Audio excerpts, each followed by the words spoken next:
Танд Английн Лондон хотоос ямдлгэр мэдүүлж байна. Язгуурын өв соёл түүх их хэлээ эрхэмлэн дээдлэгч та бүхэндээ энэ өдрийн мэндийг хүргье.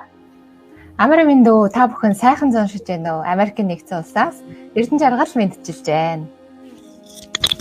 За, та манай урилгыг хүлээн авт хүрэлцэн ирсэн танд гялалаа. За, баярлалаа. Сайн байцгаана уу? Дэлхийд болон Монголд тархан суугаа бүх монголчуудаа энэ өдрийн мэндийг хүргье. За танд гялалаа бидний урилгыг хүлээн авч хүрэлцэн ирсэнд өнөөдөр бид нар Монголоо ярьсан Монгол 51 дахь дугаараа эхлүүлж байна. За эрхэм хүндтэй зочин урьж ирүүлсэн байгаа.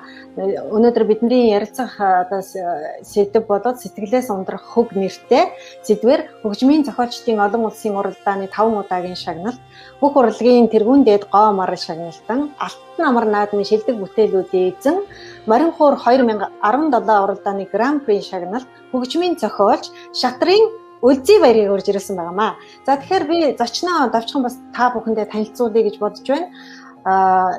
Үлзий баяр маань Дорноговь аймгийн Мандах суманд төрсөн. За тэгээд өөрийнх нь одоо багаасаа дуртай сонирхолтой мэргэжлээ эзэмсэн байна гэж би бодож байна. Москва хотын соёл урлагийн их сургуулийг төгсөж ирснээс хойш Монголын соёл урлагийн салбарт тэр дундаа хөгжмийн урлагийн салбарт үнэтэй хувь нэмэр оруулж байгаа хүмүүсийн маань нэг байгаамаа. За тэгэхээр одоо бол соёл урлагийн их сургуулийн хөгжмийн онлын багш хийж байна. Хажуугаар нь бас Монгол улсын филармоны хөгжмийн зохиолчоор ажилладаг байж байгаа. За тэгэхэд олон улсын хөгжмийн зохиолчдын уралдааны 5 удаагийн шагналтан төгөлдөр хуур, найрал хөгжмийн болон Морин хуур найрал хөгжмөд зориулсан бүтээлүүдээр хүртсэн байж байгаа. За тэгээ Оросын холбооны улсын Сочи хотод одоо зохион байгуулагддаг олон улсын наадмын шилдэг хөгжмийн зохиолчдын шагналыг Чингисийн хүүхдүүд киноныхоо хөгжмийн төрлөөр хүртсэн байнамаа 2017 онд. За мөн оны шилдэг дуу шалгаруулах Морин хуур уралдааны Гран-при шагналыг хүртсэн бүх урлагийн тэргүүн дээд гоо марал гэдэг түрүүн бид нар хэлсэн тийм ээ. Лувсан бандангийн нэрэмжит гоо зүүн дээд шагнал гэдэг. За Монголын хөгжмийн зохиолчдын холбооны мөр доржийн нэрэмжит тэргүүн дээд шагнал. За мөн түүжтэн тэгээ Эрдэнэ хотын тухай одоо дууны уралдаанд дэлхийд ижилгүй Эрдэнэ дугаараа Гран-при шагнал хүртчихсэн юм байна. 4 модерн балет, Эрен хүрээ дуулалт бүжгэн жүжиг, Морин хуур симфони найрал хөгжим зориулсан 1-р концерт, Ятах симфони найрал хөгжим зориулсан концерт, Төгөлдөр хуур симфони найрал хөгжим зориулсан Варец Токхата симфони найрал хөгжим, Морин хуурын чуулга, Баян Монгол чуулгад зориулсан Ориглон удирдгал зэрэг бүтээлүүд нь 2010-аас 2013 оны Алтан амар наадмын шилдэг бүтээлээр шалгараад одоо бас улсын санд энэ бүтээлүүдийг авсан юм байна. За Төгөлдөр хуурын Рансоди ятаг найрал хөгжмийн 2-р концерт нь 2015-16 оны мөн Чингисийн хүүхдүүд киноны хөгжим Морин хуурын 5-р концерт нь 18-19 оны Алтан амар наадмын шилдэг бүтээлээр шалгарсан юм байна. За тэгэхээр их ийм олон гоё шагналуудыг хүртсэн манай одоо шинэ үеийн төлөөлөл болсон ийм сайхан уран бүтээлчтэй та бүхнийг өнөөдөр уулзуулж байна. Тэгээд энэ хүний уран сан бол арвин юм аа. Нийтдээ бараг 300 гаруй дууны уран бүтээлийн сантай зөвхөн дуу зохиохоос гадна бас олон сайхан хөгжмийн бүтээлүүдийг хийсэн юм байна. Тэгэхээр өнөөдөр ярилцлагаа ерөнхийдөө бол юу гэж бодож байна гэхээр та одоо ингээд хөгжмийн одоо зохиолч болох энэ мэргэжлийг яагаад сонгосон юм болоо? Энэ тухайгаа яриул их зүгээр байх гэж бодож байна л да. За баярлалаа. Ер нь бол би багасаа дуу хурд дуртай байсан. Уг бол нутаг бол Дорноговь аймгийн Мандах суманд төрсөн. Тэгээд эндээ одоо цэцэрлэгт одоо мужиж байгаад тэгээд сургуульд орох жилээ Дорноговь аймгийн Сайн шан хотын төвд одоо манайх шилжиж ирснээр одоо тэнд 10 жилийн одоо дүүргэсэн байгаа. Тэр хугацаанд бол ер нь 6 дугаар ангиасаа Морин хуурын дугуйланд орж хичээлсэн. Тэгээд тэрнээс хойш одоо дуу хөгжмөд бол дурлж тэгээд 10 дугаар ангиа төгсөөд Улаанбаатар хотод соёлын коллежид элсэн суралцсан. За соёлын коллежийн дараа бол соёл урлагийн их сургууль нэгж суралцаад тэгээд Москва хотын соёл урлагийн их сургууль. За тэгээд Гинесний нэрмжит өвчмөр гэдэг гэсэн сургуулиудыг одоо суралцж төгссөн. Ийм тавчгандаа намтар бол ийм За та маш одоо бага наснаасаа эхэлж хөгжим сонирхож морин хуур одоо суралцаж ингэж явсан байна. Таны хамгийн анхны уран бүтээл ер нь ямар бүтээл байсан бэ? Ер нь одоогийн байдлаар нийт хичнээн уран бүтээл та тойроод байна ээ. Та энэ талаар ярьж өгөөч. За хамгийн анхных гэвэл яг уу ер нь бол нөгөө 10 жилдээ бас энэ хамтлаг интерт даралт хөгжим тоглодог байсан. Тэгээд өөртөө ингээд дуу бас ая зохиож үзэн тийм ээ. За дууг бас найруулж интер үзэн. Тэгээд соёлын коллежд ороод ангийнхантайгаа бол нийлж дуу зохиож ангийнхандаа интер зориулсан тийм одоо юу гэх юм бэ зөвхөн хамт олонны дунд хэмжээний тийм дуу мө зохиож ирсэн. Тэгээд яг одоо уран бүтээл дууны уран бүтээлийг бол их мөрөн хэрлэн гэж дуу хийснээр би ер нь энийгээ бол яг одоо дуу боллоо гэж хэлсэн. Тэгээд тэрнээс хойш бол хөгжмийн найруулгууд эхлээд бол их хийдэг байсан. Дараа нь бол яг хөгжмийн зохиомж руу бол яг сургуульд нээлсэн суралцаад тэгээд хөгжмийн зохиомжийн одоо анхны мэдээлэлүүдийг заалгасан. Тэгээд хөгжим зохиож ер нь бол яг эхэлсэндээ яг өөрөө бүрэг ичимхий хөгждөөсөн болохоор тэр болгонд зохиосон дуу хөгжмөө бол хүнд нэг сонсохгүй одоо эхэндээ ичдэг байсан. Тэгээд сүүлдээ бол нэгэнт одоо энэ мэргэжлийг эзэмшиж байгаа учраас одоо ойлгох юм энийг харин хүмүүст сонсгож олонний хүртэл болгохыг тийм зорилго болсон байна. Зөв. Харин тийм байна.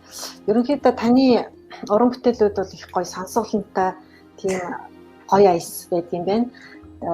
Хит хоног л сайхан сонслоо шүү дээ тийм. Жаг хийдэж одоо дундны хүмүүст сайхан явлаа.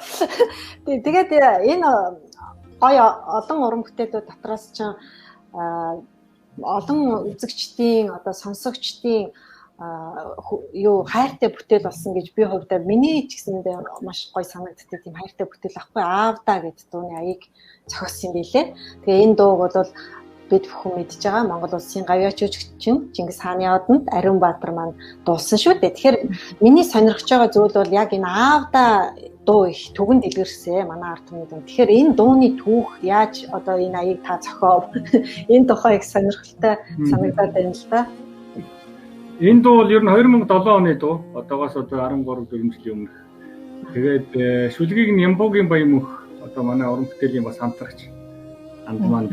Тэгээд надад анх бол нөгөө төр мандах гэдэг дуучин одоо би анги даасан багш юм байгаа шав. Тэгээд төр мандахт нэг дуу хийж өгөө гэж. Тэгээд энэ дуу хийлгэж юм байна. Тэгээд төр мандахтаа өгсөн төр мандах маань дуулахгүйс 1-2 жил болсон. Ямбуугийн баян бол намайг бол дууныхаа араас бас явдаг тийм уран бүтээлч юм л дээ. Тэгээд нөгөөдхөө дараах нь нэг таарсан чинь жавхлан дөгчлөө. Жавхлан дуулна гэж яана гэж хэлжсэн. Тэгснээр дараа нь бүр 12 он болжээ. 5 жил өнгөрсөн байна. Тогсноос. Тэгсэн чинь Ариун Баатар маань одоо нөгөө Глинкийн нэрмжт олон улсын уралдааны тэргүүн байрыг эзлээд ирсэн. Тэгээ Монгол улсын гавьяачин болсон.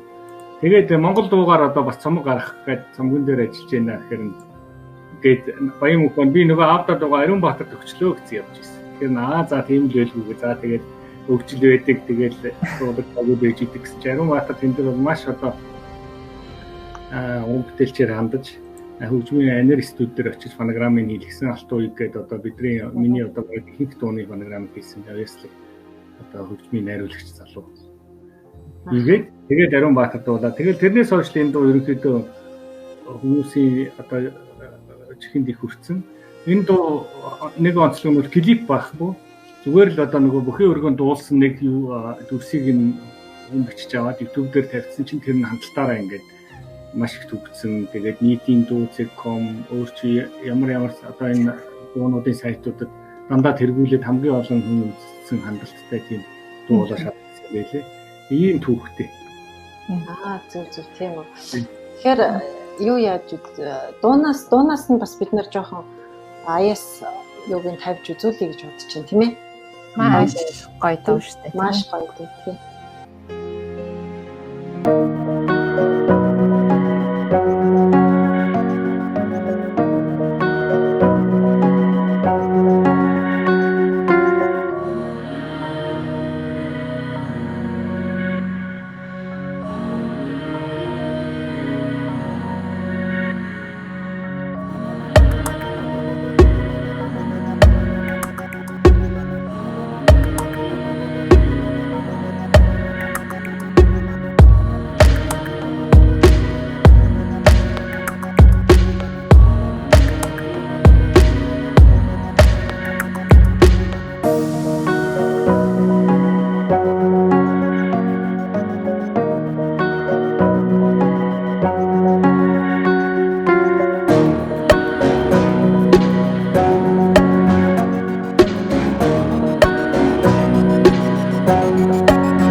Тэгэхээр гоё сэтгэл тоногшсон сайхан доо.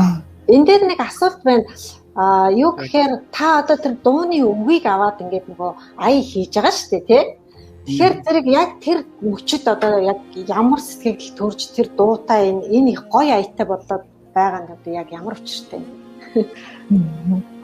Дууны уран бүтээлийг дууд яг аялгау шүлэг хоёрын нэг л учраас аль аль нь их чухал. Хөгжмийн зохиолчонд бол шүлэг маш чухал байдаг. Яагаад гэвэл шүлгэн дээрээс яг ая босдог. Одоо шүлгийн тэр нам төрх тиймээ донжиг одоо яг аялгуун дээр тэрийг яг тэрнийг мэдэж уурж гаргадаг. Тэгэхээр сайн шүлэг өөрөө аялгаутай байдаг гэдэг бол ортой. Яг аялгаугаа эхэлж хийчээд дараа нь шүлэг одоо хадуулдаг тийм бас тохиолдол байдаг. Тэгвэл энэ бол яг аялгаугаа шүлгэн дээр аялгау хийснээр гүйцэтгэв. Одоо өөрөөр хэлбэл нэг Монгол ээлийг гадаад хүнд өмсгсөн чимшигний тийм жоохон мэдрэгдээд идэг. Ер нь хөгжмийн зохиолчд бол тэрийг мэддэг. Энэ аян дээр шүлэг хийчихтэй энэ төр гэдэг юм. Үгийн хуваарлалт энэ жоохон тохиромжгүй эвгүй гэдэг хөл болгоход. Яг хөө ер нь одоо ингээд жишээ нь хайрын тухай дуу байлаа гэхэд бол тэр шүлгийг уншаад өөрөө ингээд төвлөгддөг. Угаасаа одоо жишээ нь одоо бүтлгүй хайр байвал бүтлгүй хайрын тухай боддог ч юм уу, гэгээлэг хайр байвал гэгээлэг хайрыг боддог. Дотроо тэрийг сайн төсөөлж хөвлөгдөх хэрэгтэй байдаг. Тэгэхээр заавал одоо жишээ нь бурхан болсон ижидээ зориулсан дуу байлаа гэхэд заавал ижийн бурхан байсан байх албагүй. Одоо тэрийг хүн уран бүтээлч хүн гэдэг бол уран сэтгэмж, фантаз гэдэг юм хөгжсөн байх шаардлагатай байдаг. Тэр тийм учраас хүмүүс болохоор заавал нэг уран бүтээлтэй нь уран бүтээлчийг холбох гэдэг. Энийг тэр ийм үгтэй дуу хийсэн юм чи энэ яг тийм амьдрал туулсан байх нь. Эсвэл тэр нь зориулж, энийг зориулж гэдэг. Тэр бол тийм ширүүр сэтгүүлтэй холбоотой. Одоо жишээ нь одоо нөгөө агуу зураач Авизовский чинь насаараа тэнгис далайг зурсан. Тэгээ 9 баалын давлгаа энэ гэдэг алдар цуглуудаа зурсан. Нэг ч удаа далайн ирэг дээр очиж үзээгүй, тэнгис үзээгүй байх чинь. Тэгэхээр тэр хүний өөрийн фантаз сэтгүү дотоод одоо тэр сонсголоо хөгжмийн зохиолч бол маш хөгжүүлж дотроо өвсөж боддог тийм чадвар байх хэрэгтэй байдаг. Тийм болж ер нь тийм байж ээж бас хөгжмийн зохиолч гэж нэрлэгдэж бас тэгж явж байгаа байна. Маш сонирхолтой тийм ээ. Яг аянуудыг сонсохоор үнэхээр л гал зүрх рүү ороод таны аянуудыг сонсоод шүлэг биш дуу гэж одоо жишээ нь одоо ингээд морины тухай аялгаа хүлээх хичээл яг л өөрөө морь унж байгаа мэт эсвэл морь уралж байгааг харж байгаа мэт яг л тэрийг дотроо ингээд төсөөж мэддэг чийж хийгдэж байгаа. Дуу хөгжим ажиллах. Одоо төсөөл. Тийм байх. Дотоод төсөөлөхөөр тэгэхээр та одоо тэр дотоод төсөөллийг яаж бий болгож ин гэхөө одоо нэг юм хийгээл юм бол тэндээ уусаж авах уу? Одоо нэвтрүүлгийн нэрлэл өс сэтгэлээс ундрах хөг гэж энэ өөрийг л хөглөх л өстэй. Сэтгэл санаагаа яг тэр байдалд аваачих хэрэгтэй болдог. Тэгэхээр ер нь бол сэтгэл санаа маш чухал байдаг уран бүтээл. Тэр өдрийн одоо насрын гэж ярьдаг шүү дээ. Тэр сэтгэл зүйн байдал.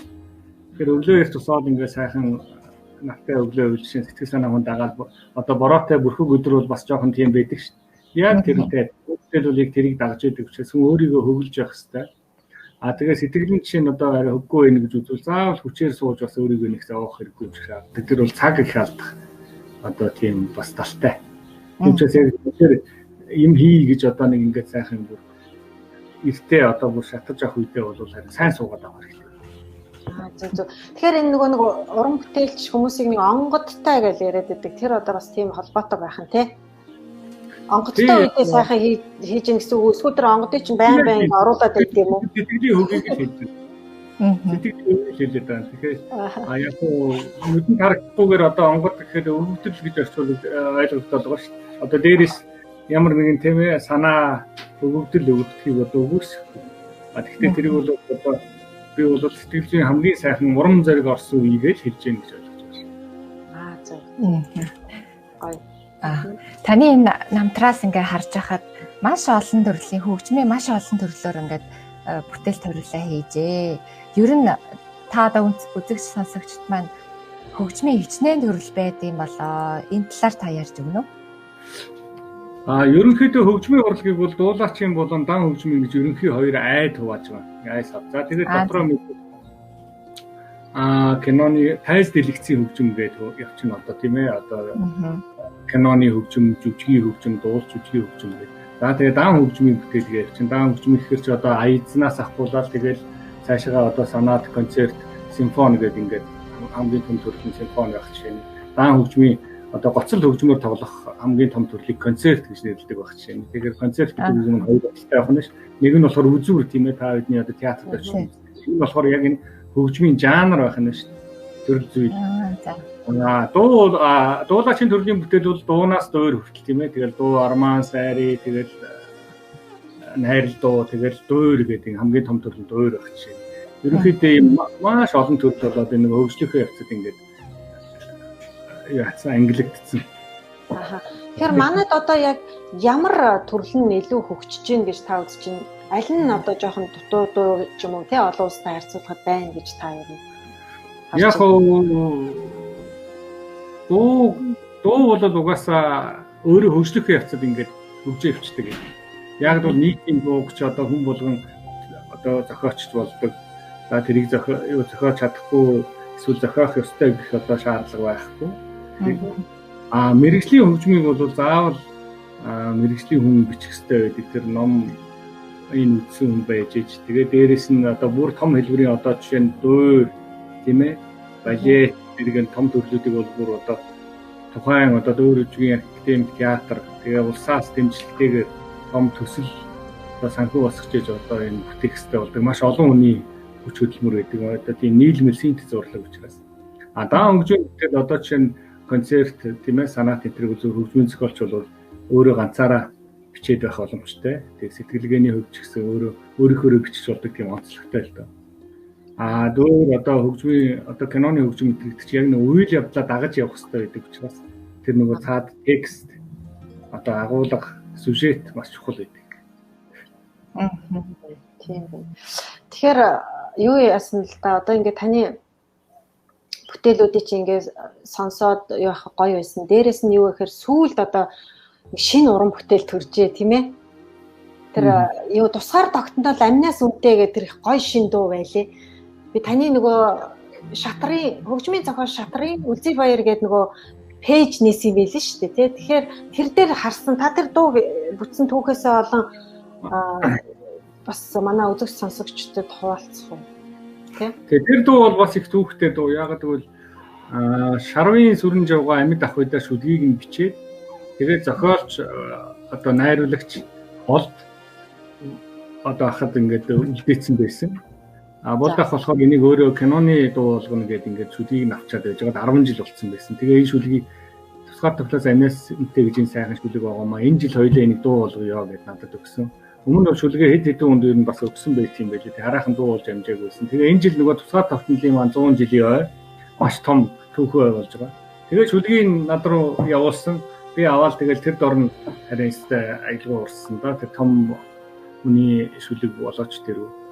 Тэгээд энэ том дуу юм чинь бас арай том бүрэлдэхүүнээр дуулуул игээд өөртөөрөө хамтлаг. Тэгээд дуучин Ширмэн Туяа, Долгормаа гэсэн хоёр эмэгтэй. Нэг нь болохоор уртын дуу, нэг нь дуурийн дуу. Тэгээд ингээ ийм 6 хүний бүрэлдэхүүнтэй. Тэгээ мөн нөө анир студиудээр фонограмын алтан уяг хөгжмийн найруулагч сайхан хийсэн ийм одоо төвтэй дуу. Тэгээ энэ жилийн одоо энэ тусгаар тогтнолынхаа энэ ойд уран бүтээлчийн зүгээс барьж байгаа ийм бэлэг гэж бол ойлгож байгаа. За. Тэгвэл хэдүүлээ тэр дууг сонсъё тийм ээ. Манай хэсгээс нь сонсъё. Тэгээд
тусгаарлсан өрөнгө бүгд найрамд Монгол ард мандтугаар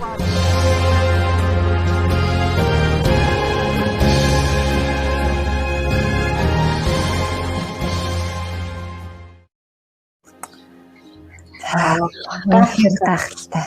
Эрхэмлэж яваарай гэж эрх хичээлөө тусгаар тогтнолыг та бүхэнд үлдээлээ гэж юм. За Монголын ард түмэнд ийм сайхан тусгаар тогтнол эрх хичээлөөг үлдээсэн өвөг дээдстэй талархаж байна. Бид нар харин үнийг үеийн үед одоо тий сайхан нэр төртөөгөр авч явах ёстой гэдгийг бол энэ дуунаас ойлгож авлаа. Үнэхээр сайхан уран бүтээл болсон байна. Тий энэ дуу яг цаг үеэ олж ингээд шинээр мэндэлж гарч ирсэнд маш их талархаж байна. Сонсож байхад ингээд шар ус босоод гэрээ санаж байгааг хэлэхгүй ингээд гой нөгөө нэг дүрс гараад ингээд яам мэдмэс гарах. Үнэхээр сайхан. Тэгээ дуу ер нь бүтээл гэдэг чинь өөрийн бас тавилантай байдаг. Тэгээ энэ дууны шүлэг 10 жилийн өмнө бичигчээд энэ жил яг 100 жилийн ойгоор ингээд 90 жилийн ойгоор бичигдсэн байгаа. Тэгээд 100 жилийн ойгоор ингэж бүтэх тавилантай ингэж хүнд хүрэх тийм тавилантай байсан байгаа. Үнэхээр. Тэгээд энэ ингээд бас нэг харж сонсож байгаад ер нь ингээд үг ч юм уу ингээд бичигдээд ингээд удаан байгаад идэм биш үү те. Дуудаг хүртлээ ч юм ингээд нэлээд удаан байж ш. Тэгээд хүмүүс хүрх нь бас нэг жоох удаан байдаг юм уу гэж харагдлаа тийм үү? Тийм ер нь тийм шүү дээ. Одоо тохиогч хүлээгээд идэм болов. Тэгээд бол нэлээд бас олон жилийн цаг хугацааг туулж ирсэн байдаг. Заримдаа бол шууд яруу найр чинь хамт сууж байгаа сүлгийн бичээд аяа зохиосон тийм тохиолдож байна. Зарим нь бол ингэж он удаан жил ингэж бас уддаг. Тэр бол өөрийнх нь тэр бүтээлийн тавилантай л холбоотой. Гайхалтай. За дараагийн асуултаа танаас асууя. Монголд маш олон одоо хөгжмийн уралдаан наадмууд ингээд зохиогддог. Одоо бид нар болохоор яг мэргэжлийн хүмүүс биш болохоор сайн мэддэггүй. Тэгээ энэ одоо Монгол зохиогддог уралдаан хөгжмийн уралдаан наадмуудын талаар ярьж өгөөч. Та маш олон шагнал авсан байна. Та энэ талаараа ярьж өгөөч. Яг манай энэ хөгжмийн урлагийн салбарт бол тогтмол болдог нэг хэдэн уралдаан бий. За. Алтан намар гэдэг наадам байна. За энэ бол намар уралдаан. Тэгээд 80-аад оны их үеэр анх санаачилж одоо тэр тухайн үеийн хөгжмийн холбооны дарга байсан одоо төрийн хөшөө шагнал Жамсанмар багшийн одоо санаачлагаар ийм зохион байгуулж эхэлсэн тийм наадам. За тэгээд алтан намар наадамд бол тухайн жилийн одоо бүтээлүүдээс дээжлээд хөгжмийн зохиолчдод оруулдаг. Тэгээд найрал хөгжмөнтэй, найрал хөгжмөнтэй, бацал хөгжмөнтэй оруулдаг. Тэгээд энийг нь үзэгч олон бол очиж үздэг, үнгүү үздэг. Тэгээд тийм наадам фестивал юм да. Тэгээд тэр жилийн одоо хийсэн бүтээснээ одоо ард түмэн тэгээд хөгжмийнхөндөө судлаачдаа тайлагнадаг тийм сайхан жил болгоно. Нөгөөх нь болохоор дууны уралдаан буюу одоо оны шилдэг дуу шалгаруулах морин уур гэдэг уралдаан байдаг. Энэ нь болохоор цагаан сарынхаа өмнө болдог. Тэгээ өмнөх жилийнхээ бүтэн жилийн туршид одоо зохиогдсон дуунуудаас аваад зохиолч бүртгүүлээд оролцдог. Тэгээд тогтмол бас жил болгон болдог ийм уралдаан. Энэ тогтмол болдог дуу болон хөгжмийн ийм л хоёр уралдаан. За бус нь бол нөгөө янз тийм ээ зарим жил зохион байгуулагддаг, зарим жил нь өнждөг ч юм уу тийм одоо уралдаанууд бас байна. Тий, одоо тэгэл хөгжмийн зохиолч, тэгэл уран бүтээлч хүмүүс маань бүгд л өөрийнхөө одоо тухайн жилдээ зохиосон шилдэг гэсэн бүтээлүүдээ л оруулж байгаа шүү дээ тэнд чинь тий. Уралдаанд шилдэг гэсэн бүтээлүүдээ. Тэгээ ингээ харж байгаа та тэрэнд оролцохын тулд бас нэлээд бодлоготой бэлддэггүй эсвэл бол одоо тэгээд яг тэр үе танд ямар сэтгэлийг төрүүлдэг вэ? Яг хөө зүгээр хүн чинь жилд хөгжмийн зохиолч хүн чинь нэгээр тогтохгүй олон юм хийцэн байдаг. Тэрнээсээ л одоо аль тоглогдох боломжтой эсвэл гоцол одоо хөгжимчт нь бэлэн байгаа тийм бүтээлээсээ л оруулж байгаа. Тэгээ алтан намар наадам маань бас тодорхой бас урамшуулалтай байдаг. Өөрөөр хэлбэл нэг 5 хүртэлх дунджаар тийм ээ 5 хүртэлх одоо тооны бүтээлийг шалгаруулж аваад улсын самд худалдаж авдаг. Тэр нь болохоор үнэтэд бас их урам одоо болдог. Тэ 39 хүртэлх сая төгрөгөөр тэгэхдээ тэрийг одоо ингээд 5 бүтээл тэр 39 сая төгрөгөндөө л аавна гэсэн үг л дээ. Тэгээ энэ бол яг ер нь бол их мөнгө бол бас биш. Яг нэг том бүтээл хийхэд бол одоо жишээ нь томоохон хэлбэрийн тайзны бүтээл явахд бол хаанчгүй. Гэхдээ яг даан хөгжим бүтээл голдуу өгдөг учраас ерөнхийдөө бас бүр оргуу байснаас энэ бол бас том уран байдаг. Уран бүтээлчдэг. Тийм байна тий. Тэгээд цаашдаа нэг нэмэх бодлого тийм юу бол байгаа. Тэрийг одоо засгийн газар энэ яамнаас шийдэж өгнө л дээ. Тэгэхээр тэрийг одоо урын санд улсын архивт гэсэн үг шүү дээ нэгсэндээ улсын архивт авч яана гэсэн үг шилдэгээр шалгаруулад батламж олгоод тэгээд нэгэн дүнгийн нөгөө тэр шалгаруулах журам нь бол одоо тодорхой хөгжим судлаачд байдаг жил болгон тэр комиссны одоо бас солигдож байдаг. Бид нар яг тэр мобийн үед бүх бүтээлүүдийг сонсоод за энэ нь бол үнэхээр ийм шаардлага хангасан шилдэг байсан гэснийг одоо оноо тавьж өгнө. Тэр шалгаруулдаг ийм ухамжлалтай. Тийм байна тий. Жохон байхдаа морин хуур наад нэг л их үздэг гэсэн гоё юмсан. Телевизийн өмнө өдөр сууж байгаа л өдөржин л нөхөө үздэг байлаа. Их гоё уран бүтээлүүд тэндээс төрж гардаг болохоор л манай ард түмэн би ч бас их дуртай байсан. Морин хуур уралдаан бол яалтчгүй бүр үзэгч түмэнд их ойр уралдаан л та. Яг бол нийтийн одоо зохиолын оны шилдэг дуу шалгаруулах дуу болохоор одоо бол ерөнхийдөө бүх номинацаар яваад байгаа. Нийтийн дуу, мэрэгжлийн дуу эстрад дуу гэсэн энэ 3 номинацаар яваад байгаа. Зарим жил бол яг ерөнхийдөө нэгтгэхээр зүгээр шилдэг дуугаа явуулдаг. Тэгээд эндээс одоо анх одоо төрүүлэл энэ уралдаан төрүүлэл одоо ард түмний дунд дуулж байгаа дуунууд бол олон биш чинь одоо санагдаж байгаа юм. Монгол далай гэдэг байна тийм ээ хөвгөл далайн тухай. Тэгээд одоо тэр олон дуу байна да одоо бүгд л ингээд ард түмний дунд төгссөн. Тийм байна. За дараагийн юунд би бол юу асуумаар байна гэхээр юм байна. Та одоо ингээд нөгөө дан хөгжмийн бүтээлүүдээс гадна бас нөгөө кино, жүжиг, бүжгийн олон хөгжим бичсэн байлээ шүү дээ. Тэгэхээр тэр нөгөө нэг дөрөө болон тамганы бүжигчин гэдэг этно балетийнхаа талаар дурдвал одоо тэр нөгөө тамганы бүжигчний одоо тэр этно балетийн аяыг нөгөө инновацийн бүтээл болсон гэж би бас сонсч ирсэн юм байна. Та тэр талаараа бас дурдвал тий. Хөгжмийн зохиолч бол яг хуу ер нь одоо бүх одоо хөгжмийн төрлөөр бичиж чаддаг байвал сайн. Тэгэхдээ хөгжмийн зохиолчдоос бол яг дагнчдаг одоо хөгжмийн зохиолчд бас зөөнгүй тийм ээ. Жишээ нь Сууд Шопен гэтэл дан төвлөр уурын бүтээлүүд штаб бичсэн байх жишээ нь. Зүгээр ер нь өөрт нь ирсэн аль санал дээр ер нь өөрийн хүчээс өрөөд үзэхэд бол хөгжмийн зохиолч бол одоо бас тийм одоо бас чадамжтай. Тийм шаардлага тулгардаг. Каноны хөгжим, тайз дэлгэцийн хөгжим бол ерөнхийдөө бас арай өөр л доо даан хөгжим бүтээлээс. Тэгэхээр яг нөгөө хөгжмийн зохиолчоор сурж байхад бол яг нөгөө хөтөлбөрийн дагуу бол даан хөгжим бүтээлүүд голдуу бичдэг. Яг нөгөө каноны хөгжим, жүжигийн хөгжим тийм ээ, балетийн хөгжим бол бичдэг тохиол юм ховор. Даан хөгжим бүтээл тэр дундаа одоо симфони бүтээл бичиж төгсдөг. Тэгэхээр төгсөөд одоо тэрийг каноны хөгжим бүтээл бол ялчгүй шаардлагаар олж байгаа. Одоо бол дэлхийд каноны хөгжим чи өөрийн их онцлогтой учраас фильм композер гэдэг одоо ер нь каноны хөгжмийг тусад нь ингээд бэлтгэдэг болсон. Яг канон гэдэг бол одоо дэлхийд хамгийн хүчтэй, хамгийн их төгж байгаа, хамгийн хүнд ойрхон урлаг болчлоо. Одоо тийм нийлэмж урлаг. Тэр дундаа каноны хөгжим бол маш чухал үүрэгтэй байдаг. Тэр дүрийг тодтогох тийм ээ. Тэр зөрчилтийг уцтахад. Тэгэхээр каноны хөгжим тэгээд одоо хөгжмийн технологи маш хөгжчихлөө. Тэгээд нөгөө технологио дагаад тусад нь хөгждөг. Одоо өөрөөр хэлбэл фонограм, MIDI одоо тэр цахим систем одоо цахим дугуйлт ашигладаг болсон. Яг энэтэй холбоотойгоор энэ тамганы үжигчин этно балет соёл урлагийн их сургуулиас хэрэгжүүлсэн төслийн нэг. Тэгээд яаж хийдсэн бэ гэхээр энийг бас яг энэ маягаар ардаа цахим дугуйлттай бай. Өөрөөр хэлбэл фонограм хийлгий.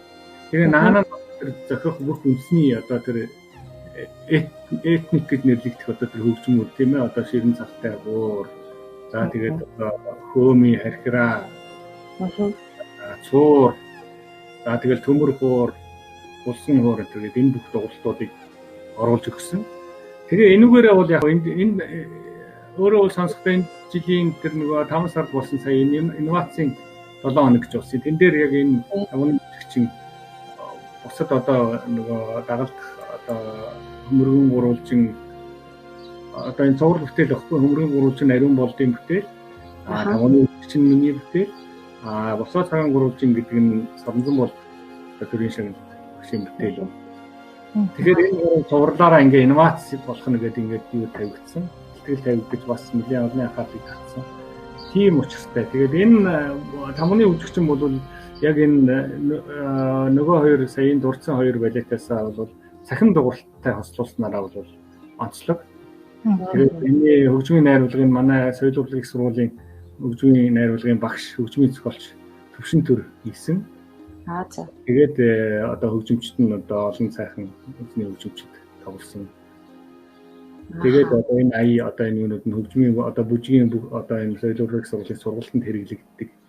Тэгээд их одоо бас олонд түгээд байгаа тийм бүтээл байна. За бүтээлээ тавьж нэг сонсъё.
Гоё айц.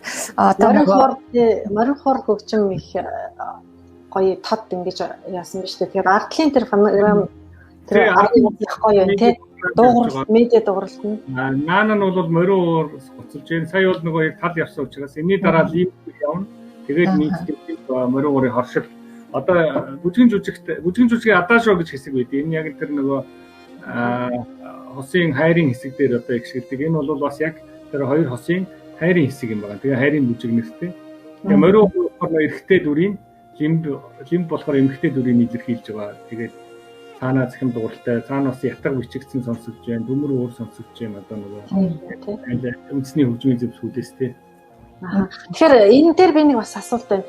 Та одоо ингээ хайрын этно балетын нэг аяг хийж штэ тий. Тэгэхээр ингээд яг тэр хайр гэдгийг одоо таны төсөөллөөр гарч ирж байгаа нэг гоё сэтгэлийн хөг байгаад штэ. Тэгэхээр хайр гэж таны хувьд одоо яг юу юм бэ? За хайрыг ч одоо янз янзын олон тодорхойлт байгаа. Гэтэл ер нь амьдрал тогтох үндэс штэ. Хүн чинь хайр байж ижил одоо хүн чинь амьдрах эрч хүч тий. Одоо тэр баяр хөсөл урам зориг авч идэг.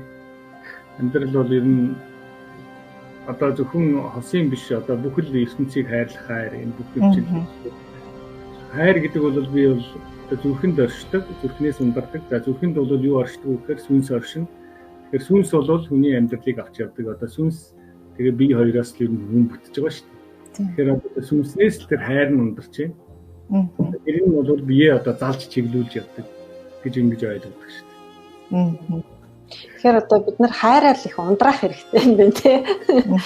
Ерөөсөө л тийм одоо бүх юмд тийм хайраар хамжид эерэг одоо тийм л байх юм бол өөрийнх нь амьдрал амар одоо хэлбэр эргэл байна гэсэн үг шүү дээ. Одоо сүүлийн хэд хоног таны ингээ уран бүтээлийг чинь сонсоод маш одоо олон дахин сонсоод үзлээ. Тэгэд миний сонсдог нутгаа санахаараа сонсдог ингээд альбом байдаг. Тэр шиг ингээд дуртай аязуудаа, аянуудаа нэмдэг. Тэр дотор ингээд жанцнаар байгаа, шаруугаа аянууд байдаг. Таны аянууд одоо энэ бүтээлүүд чинь тэр дотроо би ингээд нэмсэн байгаа. Маш сонсоход гэ сайхан нутгийг санагдуулж их орныгоо санаж те маш гоё тийм мэдрэмж төрүүлдэг. Тэрэн дээр ингээ нэмсэн байгаа. Тэгээд бас сайхан ярилцлага болж байна. Үзэгч олон маань цаашаа түгээгээрээ бидний одоо энэ ярилцлага маань YouTube дээр тавигдана бас. Тэгээд за дараагийнхаа асуултыг танаас бас асууя. Таны ингээ уран бүтээл хийж сонсож байхад энэ 286 дугаар галт тэрэг симфони зураглал гэж маш сонирхолтой зохиол байсан. Яг ингээд галт тэрэг явж байгаа юм шиг тийм ээ. Галт тэрэгийг ингээ хөгжмийн хэлээр ингэж дүрсэлж гаргаж ирнэ гэдэг бол үнэхээр маш гайхалтай торгон мэдрэмж юм шиг санагдсан. Та энэ талаараа энэ бүтээлийн талаар ярьж өгөөч. За ер нь галт тэргийн хөдөлгөөнийг дүрсэлсэн ер нь дэлхий дээр бүтээлүүд бас нэлээдгүй бий. За. Тэгээд би яагаад бичих болсон шалтгаан одоо байна вэ гэхээр би өөрөө Дорногов аймгийн сайн шанд одоо хотод 10 жил төгссөн. Тэнтгий Дорногов аймгийн өвгөн. Тэгэхээр Улаанбаатар хот руу бид нар ерөөсөө галт тэргээр явдаг. Дараа нь би одоо юугаар Москвад одоо оюутан болоо 6-7 жил сурахад бас л Нарлаг Монголын галт тэргээр ирж очино. Тэгэхээр энэ галт тэрэг гэдэг бол миний амьдралтай одоо салшгүй холбоотой тээврийн хэрэгслийн нэг болсон. Тэгээ тэр одоо галт тэрэгний тэр дуу чимээ тэр хөдөлгүүрийн дуу чимээ за тэгээ тэр төмөр замын дууралт бол чихэн тоногчсон. Тэгээд би бол энэ талаар яг хөгжим бичиж даа гэж ер нь бол ихтэй бодоогүй байсан чинь манай нутгийн одоо нэрт яруу найрагч Арлааны Эрдэнэ очир гэсний нэг номоо над бэлгэлээд нүчсэн чинь Дорн говь руу галт тэрэг хөдлөхөд гэж шүлэг байсан. За тэгээд тэрийн үед яг ингээд галт тэрэгний буудлын дээр ирээд Дорн говь руу явах хүмүүс байгаа одоо галт тэрэгэндээ суугаад явхад одоо тэгээд дотоод сэтгэл минь нөмрөө тацарлаа гэсэн тийм утга агуулгатай. Тэгээд батсан үний тэрийг үнсэн чинь их сайхан шүлэг юм а. Би бас яг галт тэрэгний тухай яг ийм одоо ийм зохиол хийж болохгүй гэж бодоод тэгээд яг энэ зохиолыг хийсэн. За тэгээд энэ бол одоо нөгөө симфони зураглал учраас хөгжмийн хэллэгийн үед бол шууд одоо тэр юу дүрсэлсэн. Одоо хөгжмийн хэллэгээр одоо галт тэргийг дүрсэлсэн гэж ойлгож байна. Зарим нь бол зөвхөн сэтгэлгээний талаасаа дүрсэлж болдог. Энэ болохоор ерөнхийдөө шууд эхлээл одоо нөгөө сигнал эхлэн галт тэрэгний дуут дохио одоо 2-3 эхлсний дараа тэгээд хөгжмийн эхлэн. Би нөгөө Багдаа явдаг байсан. Миний баг нас чинь 80-аад онд одоо байсан учраас тэр үеийн одоо тэр социалист бүтээн байгуулалтыг бас шингээж одоо тэр ерөнхий одоо тэр уур амьсгалын зохиолын социалист бүтээн байгуулалт одоо дүрслэгдэнэ. За тэгээд галт чинь нөгөө хоёр төмөр замынхаа залгаасан дээр ингээд бас төг гэж дуурайд идэг хоёр дугуйныхаа ойрхон зайн дээр тэрийг дүрслэн. Тэгээд зам нийлж салахад бас нөгөө доголддог. Яг тэр жигд хэмлэн доголдог. За тэрийг нь одоо бас жигд бас одоо тэр 8.5 8.7 гэсэн хөгжмийн одоо тэр арзмэрүүдээр бас илэрхийлсэн. За дундаа бас ган зам гэдэг хэрвээ та бүтэн тавьбал одоо ган зам гэдэг хүртэл явж байгаа олж сонсч байна. За тэгээд ихэд цаашаа ингээд эн чинь нөгөө симфони бүтээлийн тэр зарчмаараа өрнөл хөгжил яваад тэгээд эргээд одоо эхний тэр социалист маягийн аялгау орж ирээд тэгээд нөгөө галт тэргийн сигнал нахиж дуураа тэгээд дуусч байгаа ийм зохиомжтой. Тэгээ энэ яга хүмүүст их таалагддаг гэхээр нэгт одоо галт тэрэг гэдэг нэр нь бас холбоотой. Хоёрт яг ингээд юуны дүрслэгээний хувьд яг нэрээ галт тэрэг юм шиг одоо тэр юуг нь шигтгэж өгсөн учраас дууралтыг нь дуурайж.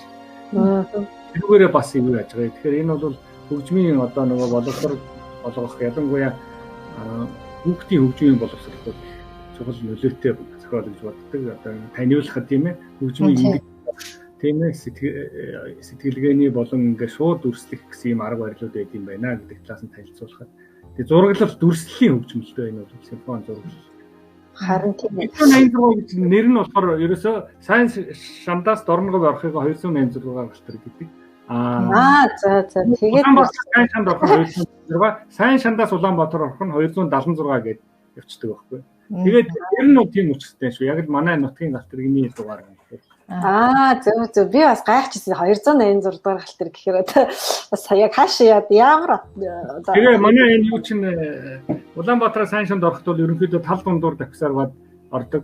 Тийм учраас юуг нь бол хөгжмийг нэг тийм зогсоц юм уу эсвэл тийм хурдлах удаачрах юм байхгүй. Ерөнхийдөө жигд темпер явсаар дуусгахар бодож тэгж хийсэн ба. Талын галт тэрэг гэдэг үг.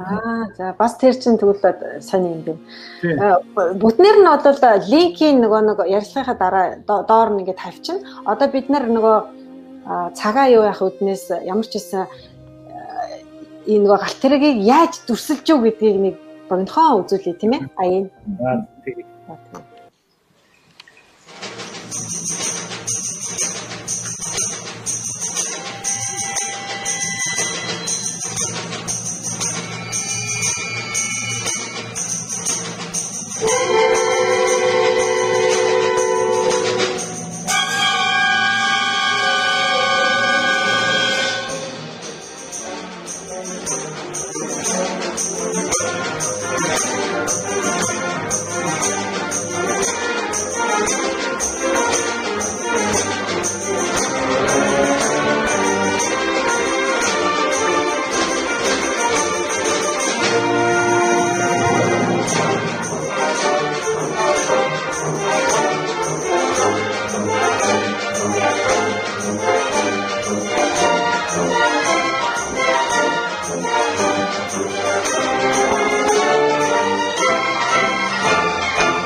За галт тэргээр яваад дорн говьч тийм. Нэг л тийм мэдрэмж төрлөө тийм ээ. Яг ингээд эхэлж байгаа хэсэг эдэр бол яг үнэхээр гоё яг галт тэргээл дуурч. Энэ бичлэгийн хувьд бол жоохон чанарын шаардлага анхааргүй юм байна. Энэ гар утсаар бичсэн бичлэг. Тийм баг шиг. Тавьсан байсан тэгээ тэрийг олж авсан байна. Тийм. Тэрнээс юун дээр тавьсныг л авсан мэл та бид нар чинь нөгөө энэ яг сошиал дээр байгааг л зүгээр алтан авар наадмаар тоглогдох үед нь хүн гар утсаар хөндлөнгөөс бичээд тэгээд төв дээр тавьсан бичлэг байна л да. Ер нь бол яг зориултын студид хөгжмийг бол ингээд бичээд дараа нь ингээд үгсийг авал бүр яг одоо дэлхийн стандарт нийцэх тийм чанартай болдог. Тэгэхээр одоо тэр чинь нөгөө чанар гэдэг ямыг бас хөгжимд чинь нэлээд тийм үзүүлэлт байгаад байгаа шүү дээ тий. Яг ямар төвшөнд хийх үү, ямар стандартыг баримтлах үү. Тэрэн дээр та нэг жоохон тодруулж өгөөч. Яг нь ер нь бол дэлхийн яг стандарт бол студид хөгжмийн студид бичдэг хөгжмийн одоо яг тэр зориултын тийм акустиктэй. Одоо гэдэг чинь одоо яг дуултгүй ухаан шүү дээ. Яг зөв дууралттай тийм газар байдаг. Тийм газар ч юм бол нэг шүдэнсний мод унсан ч торх гэл дуурч идэг. За одоо юун дээр тайзан дээр дуурах тэнд нэг юм унахад хамгийн арын суудлын хүндэж сонсогч идэг хамгийн ихнийхт нь яг жигд ижил сонсогч идэг тийм мундаг одоо бас шинжлэх ухаан болсон гэдэгтэй. Тэгээд манайд бол яг ийм зориултын юу ховор Монголын радио бол яг зориултын дагуу бичдэг. Гэхдээ одоо бол дэлхийн стандарт бол бүр сайжирсан учраас яг тийм студ хэрэгтэй байгаа, тийм концертын зал маш чухал хэрэгтэй байгаа. Манайд одоо хараханда тийм яг байхгүй. Яг хуучин социализм үеийн бичсэн. Одоо манай дүүрийн театр хичээл 400 хүний суудалтай. Бас нэгдүгээр төөдөж байна. Хоёрдугаарт нөгөө акустикийн хувьд бас учир дутагдaltaй байгаа гэдэг. За сая бол энэ дээр бол улсын филармони гэдэг. Улсын филармони болохоор бас нөгөө хит тайзан гүн биш наан учраас бас цаад нөгөө гойлон хөгжим, цогцор хөгжимтэн чангадах гэдэг тийм талтай. Тэгээд энэ нөгөө фестивал дээрээс бичсэн бичлэг учраас жоохон тийм яг хөгжмийн зохиолч бол тэрийгэ бодож байна. Та нарт бол анзаарахдаггүй л байгаа хэл. Бид нарт бол нэг сайхан богоон ингээл явчлаа. Ямар ч юм гоё аяа байна л гэж сонсчихлоо тийм.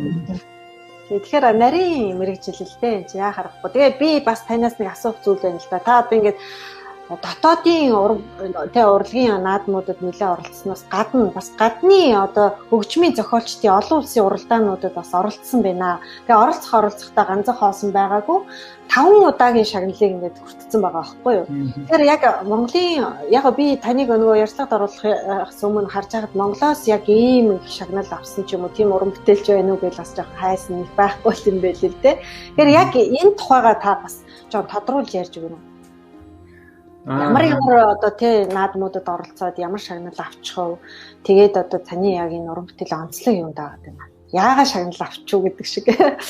Баруун Гиннесний одоо Оросын улбаны улсын Москва хотын Гиннесний үлгэн суралцж байхад одоо даалгаврын дагуу вариац бичсэн төгөлдөр уурын тэгээд тэрийг мэрэгжлийн багш маань бол чиний энд одоо тийм таката хэлбэрийн одоо юм хэсгүүд их олон байна гэсэн болохоор вариац таката гэж нэрлэлсэн. Тэгээд тэр Италид болж байгаа тэр хөгжмийн зохиолчдын олон улсын уралдаанд явуулсан. Тэгээд Москвад сурж явах чинь харьцангуй Монголд явах бодвол юм нээлттэй бас мэдээлэлтэй арай ойрхон байсан юм байлээ. 2010 онд шүү дээ. Ийм уралдаан байна гэдэг манай одоо нөгөө хичээлийн танхимд тавьсан байсан. Тэгээ би тэрийг харчаад л яасан чи багш энэ рүү бүтээлээ явуулаад үз.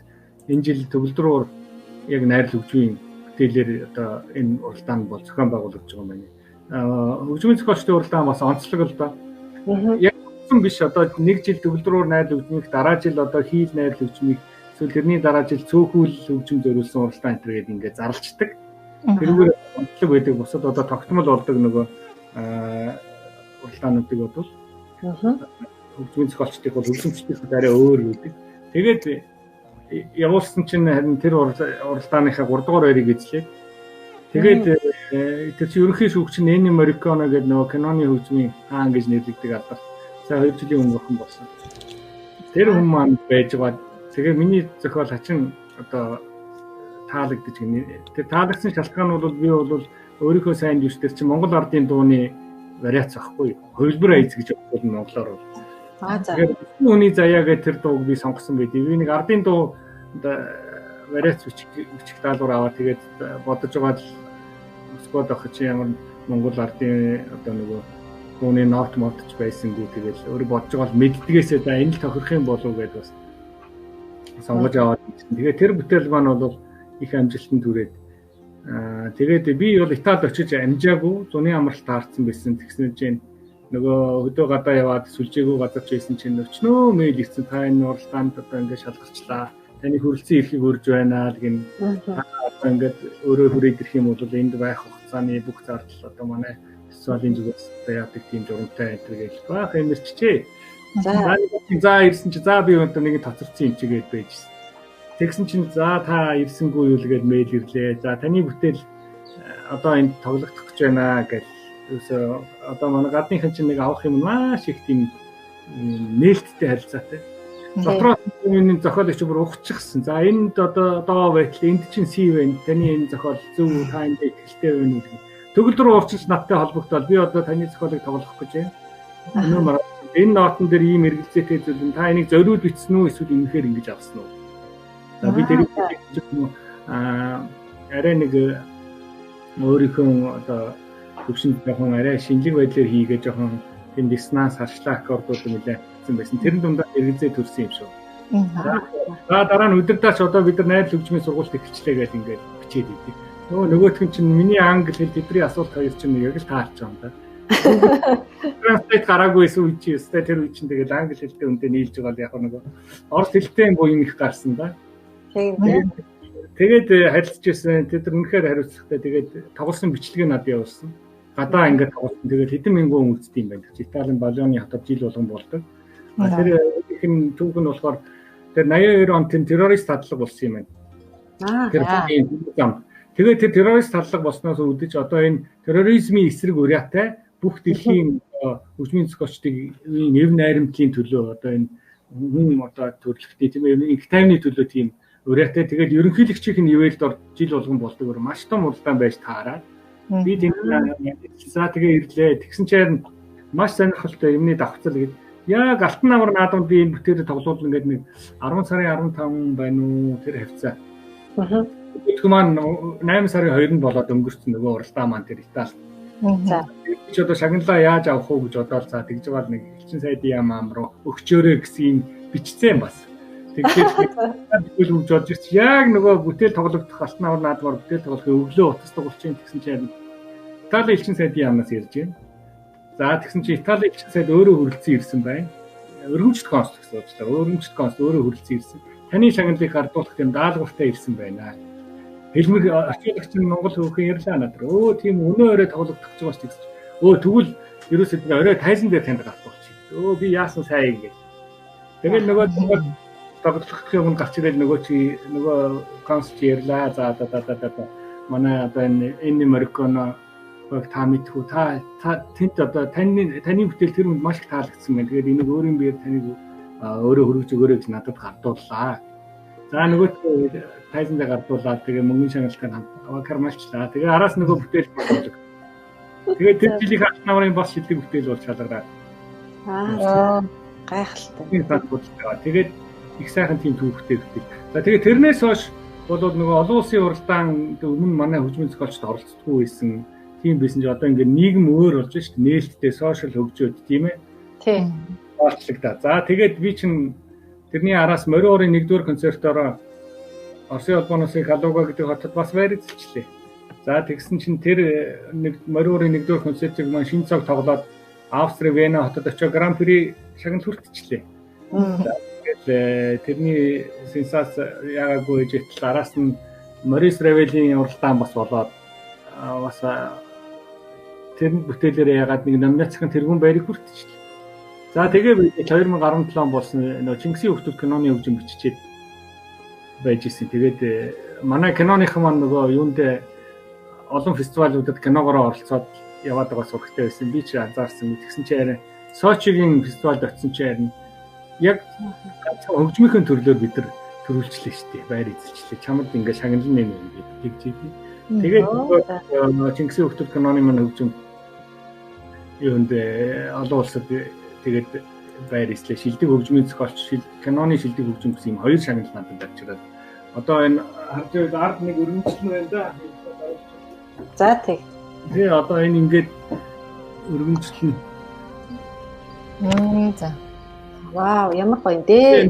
Best Composer 2017 гэсэн ийм одоо өргөмжлөл авчирч өгсөн юм аа. Тэгээд ийм цом тэгээд нэг өргөмжлөлтэй. Ааха. За тэгээд нөгөө төхөр киноны хөгжмийн одоо юугаар сайхан 2 өдөр бас улсын филармон дээр дан энэ киноны хөгжмөөр тоглолт хийсэн. Ааха. Ийм одоо бас юутэй. Тэгээ олон улсын хөгжмийн наадмуудад бол одоо бол их түгээмэл бас оролцдог болсон. Ямар ч сан анхдагч одоо энэ юугийн шангин татаж өгсөндөө бол баяртай байдээ. Одоо ингээ араас нь залуучууд залуу хөгжмийн зохиолчд их ороосоо ерөнхийдөө 35-аас 45 хүртэл нас эсвэл 40 нас хүртэл энтергээд ангилсан байдаг залуу хөгжмийн зохиолчд. Эсвэл бүр насны хязгааргүй энтергээд хөгжмийн зохиолчд уралдаанууд бол одоо их бий. Ялангуяа цахим одоо энэ ковидос болоод цахимаар одоо тийм маш олон уралдаанууд болж байгаа. Харин тийм байна. Тэгэхээр бас нэг асуулт байна. Юу вэ гэхээр та одоо ингээд нэг биш одоо 5 удаагийн олон улсын наадмаас шагнал авчлаа. За тэгээд ерөнхийдөө ингээд би зүгээр ажиглаад харж байгаад спортыг одоо олон улсын наадам олимпиас ингээд ч юм уу эсвэл ингээд олон улсын уралдаан тэмцээнээс медаль авлаа гэл тэгэхээр манай хэд ч бөө юм болдсон шүү дээ. Тэгэл зүгээр цэцэг навчуулаад тэгэл ингээд бөө. Тэгээд одоо таны үед бас тэгсэн үү? Тийм л болсон уу? Үгүй юу? Би бас сайн мэдгүй л байна. За тэр цэцэг навчуул болно л доо. Энд чи манай хамт олон цэцэг навч өгдөг үл яг. Хамгийн гол нь улсын зүгээс одоо ямар гэдэг үнийг асуудал байгаа.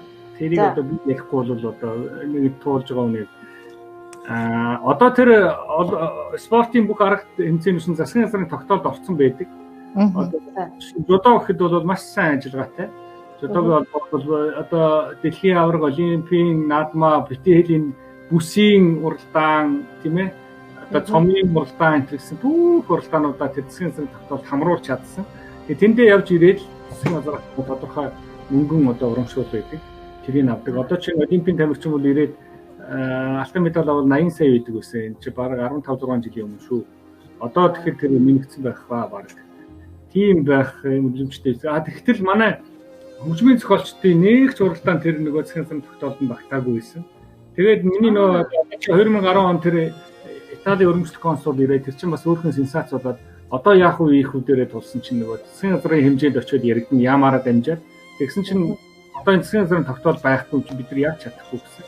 Яам бол тухайн үед яг бие даасан соёлын яам гэж байгаагүй учраас одоо нөгөө соёл, спорт, аялал жуулчлалыг хамтруулаад байгуулцдаг гэсэн боловсролтой хамт. Яг аль яам нь байлаа санахгүй байна. Тэгээд л өнгөрсөн юм аа. Тэгээд дараагийн 5 удаагийн бүх шагналууд яг энэ байдлаар нөгөө засгийн газрын тогтоол байхгүй гэдэг утгаараа ингээ өнгөсөөр одоо ингээд энэ жил 11 дахь жилдээ орж байна. Энэ харин одоо засгийн газрын тогтоол руу ороогүй. Энэ хугацаанд ихтэй хөгжмийн зохиолчдын холбоо яамны зүгээс бол хэд удаа оруулах гэж үзсэн. Яг манай нөгөө дээгүүрх одоо тэр албан тушаалтнууд соёл урлагийг бас тийм айхтар ойлгодгүй юу, оошоодгүй юу.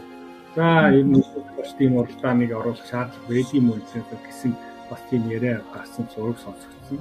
Тэгээ би энийг бол оруулах гэж боддог. Яг л одоо би нэгэнт өнгөрсөн юм чинь. Энэ одоо дараагийн энэ хүүхдүүд урам аавд. Тэгээ эн чинь зөвхөн үлзийвэрийн ажил биш ээ. Үлзийвэрийн нэр гардаг. Монголын хөгжмийн урлаг, Монголын хөгжим гэж гардаг. Тэгэхээр энэ бол иймд оруулаад одоо байж ивэл эн чинь дандаа байр эзлэхгүй. Би бас олон бас оролдоонд бас оруулж ирсэн. Шалгуур нь маш өндөр. Тэр чинь нөгөө интернетээр бүх юмээ явуулцдаг учраас очиод нөгөө юу чинь шалгаруулдаг. Үнэхээр мэрэгжлийн төвшөнд бичихгүй бол тэр бүтээл хүчин шалгахад маш хэцүү байдаг. Тэгээ сонгодог хөгжим өндөр хөгжсөн ялангуяа энэ Орос, Итали, одоо тэр Франц энэ юунууд бол Герман энэ бол шалгуур нь маш өндөр. Би бас Австрийн уралдаанд оруулж үзсэн ерөөсөө хосоо оцорч ийлээ. Тэгэхээр тэр сонгодог урлагийн өндөр хөгжсөн хүмүүсийн шалгуур нь маш өндөр байдаг. Шүүгчд нь ерөөсөө тэр нотыг хараад дугарлтын сонсоод юу нэг тэгэл ойлгомжтой байгаа. Тэгэхээр ийм юугээ ер нь бол бас ойлгож өгөн жоохол энэ мэрэгжлийн хөгжим гэдэг чинь надад зүгээр энгийн дуутай адилгүй учраас энийг одоо хаана дээрээ ч гэсэн доороо ч гэсэн бас ойлгож явахгүй бол. Нэг удаагийнх яа гэх вэ? 2 удаагийнх удаа 5 удаагийнх гэдэг бол бас арай л байна тийм ээ. Монголынхон урлагийг бас сурчилж өгж байгаа. Би одоо миний л ерөөсөө гол одоо зорилго бол тэр л болчиход байгаа юм л да. Монголынхон одоо энэ хөгжмийн одоо энэ сайхан үйл соёлыг мэрэгжлийн одоо энэ төвшөнд одоо өрний тэр ололттой уялдуулаад тэгээд дэлхийд одоо ингэ сонирдуулж нэрийг нь гаргаж өгье гэсэн тийм л одоо зорилготой. Тийм одоо хүслээр л жигүүрлж одоо уран бүтээлээ хийдэг. Яг зөв. Харин тийм. Тэгэхээр энэ дээр бас яг нэг юм нэмээд хэлмээр санагдаж байгаа нь юу вэ гэхээр та одоо бас ингэж ярьдгийн зөв болоо. Яг тэгвэл цаана чинь өчнөө олон сайхан уран бүтээлч нар бас ингээ уран бүтээлээ туураад ингээд явах замыг нь бас засч өгч байгаа. Нэгдүгээр, хоёрдугаар гэх юм бол манайх яамтай улс юм чинь яам маань бас энэ асуудлыг авч үзээсэй.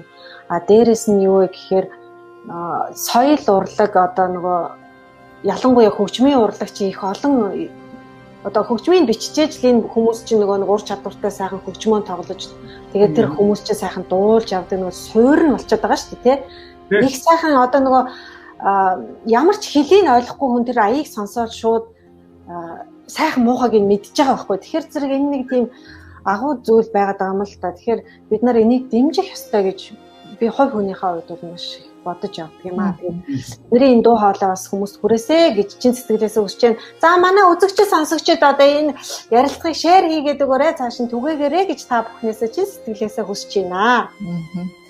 За дараагийнхаа асуултыг одоо нэгэнт энэ хөгжмийн юу ярьж байгаа дээр хөгжмийн зохиолын үнэлэмж ер нь хэрэг гэдэг вэ? Одоо та зөвхөн бүтээлээ туурваад, уран бүтээлээ туурваад ингээд амьдраад явах ер нь боломж хэрэг байдаг болоо. Одоо энэ зөвхөн одоо энэ туйруулаа хийгээл явна гэсэн үг шүү дээ. За манай нөхцөлд бол хөгжмийн ер нь үнэлэмж одоо энэ эдийн засгаар дагах юм. Ерөөсөө л тэр улс хөгжилтэй баян улс ах юм бол дагаад бүх юм үнэлгээтэй.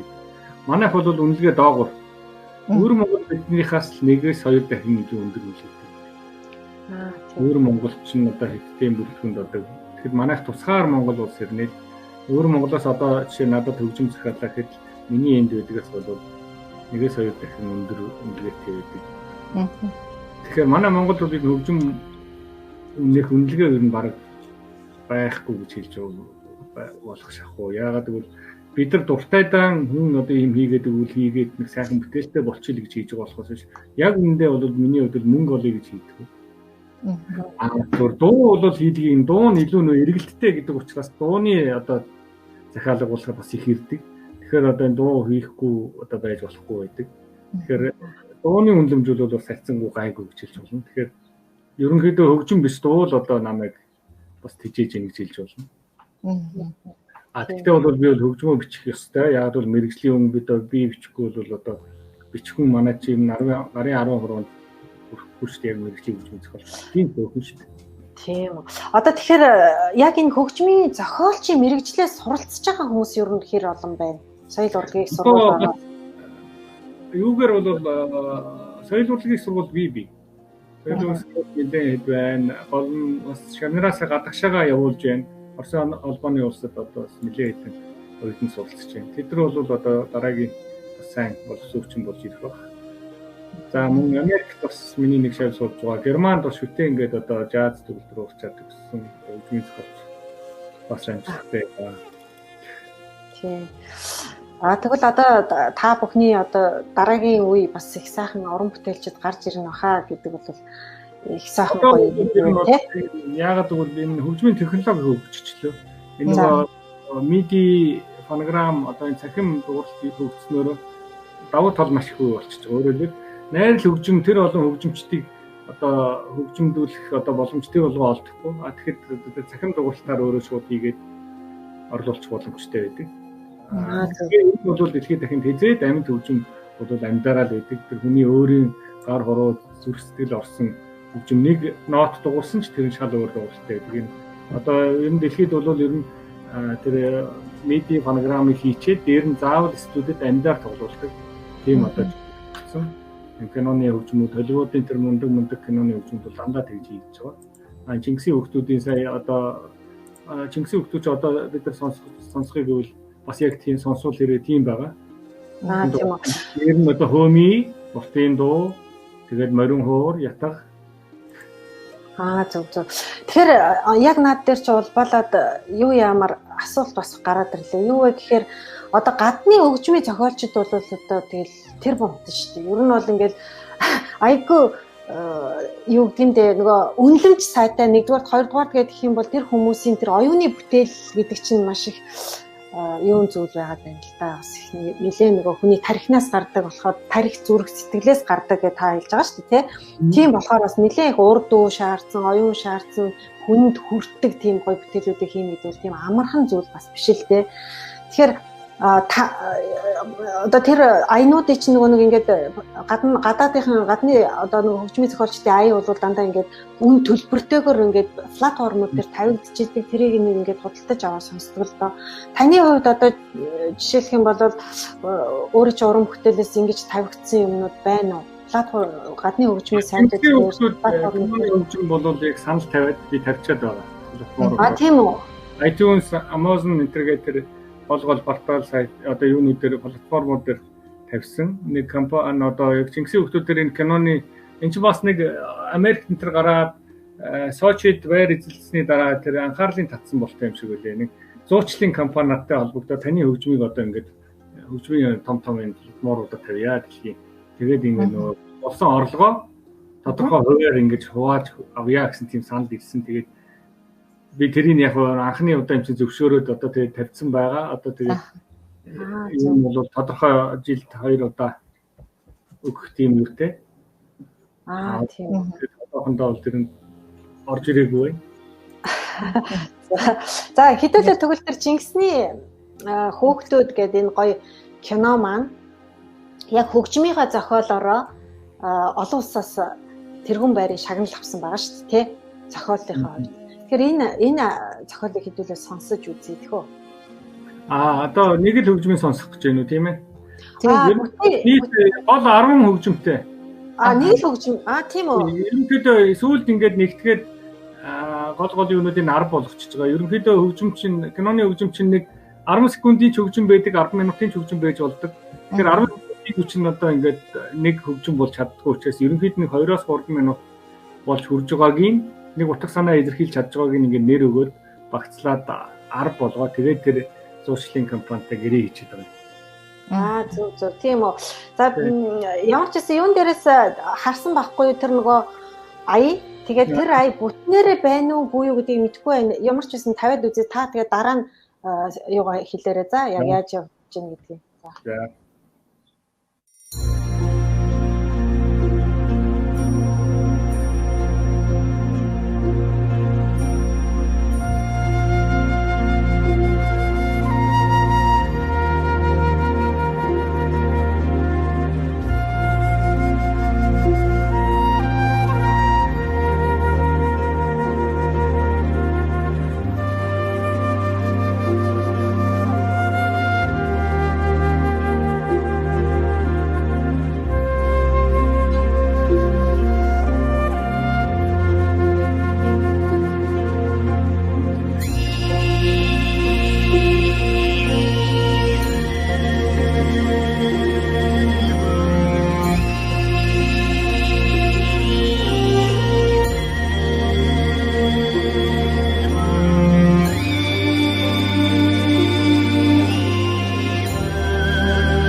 За тэгэхээр энэ их сайхан аялал надад бол санагдсан. Эхлээл одоо ингээл юу явж штэ энэ нөгөө лимб яваал тэгэл нөгөө хөөми яваал хөөми яваал тэгснэл морин хуур яваал тэгэл цаана нөгөө оркестрийн дуу яваал тэгжсэн нь сүүл төгсгөл рүүгээ бөөнөрөө ингэж орж ирэл гоё өрнөлттэй тий. Их гоё аялгуулсан байна. Энэ тэгэхээр сая би бүтнээр нь бол тавьж чадчих эсвэл бол яг яг нэг бүтээл киноных нь яг Чингисийн хүүхдүүд гэж нэрлэгдсэн. Аха. Аяыг бүтнээр явлаа. Аяны хэлээр нь бол наадмын өнгө гэдэг ая байсан. Ажлын нэр нь. Тэгээд гол ая нь болгоцсон. Наадмын өнгө гэдэг нь энийг наадмын өмнөх өдөр одоо кинон дээрээ бол наадмын өмнөх өдөр ингээд хүүхдүүд бүх одоо сумнаар тийм ээ тэгэл мөрдөө бэлдээл имэйл хазаараа бэлдээл хүмүүс өмсгтэйл мэлээ гэр бүлээрээ бэлдэж байгаа. Тэгэл давтлангүй байж байгаа. Тэгээ маргааш өглөө надад тэр бүх хөгжим ороод ирэхэд нэг наадам эхэлж байгаа. Яг тийм юу тэр кинон дээр бол тийм одоо дүрс яадаг. Тийм хөгжим юм. Баримтат кино тий? Уран сайхны кино. Биш уран сайхны кино. Бас Оскарт одоо дэвших тэр эрхээ авна гэдэг тийм юу эрхээ авч ирсэн гэж байна манай киноны. Тэр нь яг дэвших биш л дээ. Тэгвэл дэвш болно гэдээ яг бол бүх шаардлагыг хангаа тэр одоо кино академик нь. Тэгээ манайхан хүүгийн байдаас бол тэр нэг цаашаа явж чадаагүй гэдэг чинь маш маркетингийн тал дээр маш мөнгө төгрөг шаарддаг юм байна. Энэ тэгээд гадны морь уйж байгаа одоо хурдан морь ундаг хүүхэд аав ээжээсээ нууж хурдан морь уйж байгаа.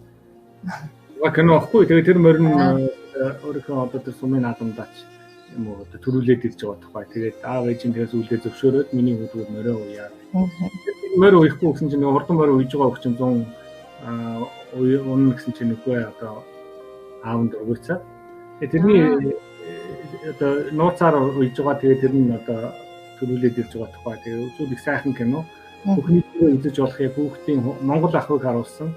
Хурдан морины одоо яг энэ чинь өдөөний 3 ах トゥ 3 тоглуулсан. Найруулагч чинь ингээд очиж газар үзэж яваад айл буусан чи яг нэг 3 улаан хацтай өгдөөсөн. За энэ 3-ыг тоглуулъя гэж тоглуулсан. Канадын бусад на багийнх нь бол эргэлзэж ирсэн ч жүжигч хүүхэд тоглуулаа. Наадах чи яаж чадах юм гэжсэн. Тэгээ манай Монгол хүүхдүүд их сэргэлэн тэгээ яг юуг нь аваад их амжилттай тоглосон. Тэгэхээр бас их онцлог кино.